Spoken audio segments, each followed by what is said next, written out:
Korps Garda Revolusi Islam atau IRGC Iran menggelar latihan militer skala besar di Teluk Persia pada Selasa 24 Februari 2026.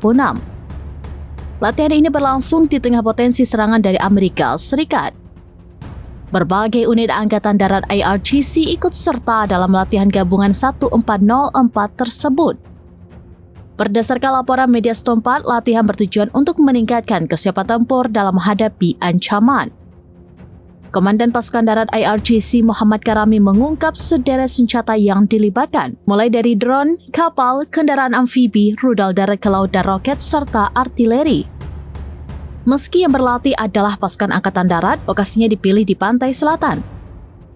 Ada juga latihan serupa di wilayah lain, namun dalam skala yang lebih kecil. Latihan ini hanya berselang seminggu setelah Angkatan Laut IRGC melaksanakan kegiatan serupa di Selat Hormuz.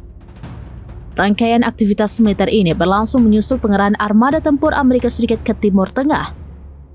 Presiden Amerika Serikat Donald Trump mengancam akan mengambil tindakan jika pembicaraan nuklir gagal.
Download Tribun X sekarang, menghadirkan lokal menjadi Indonesia.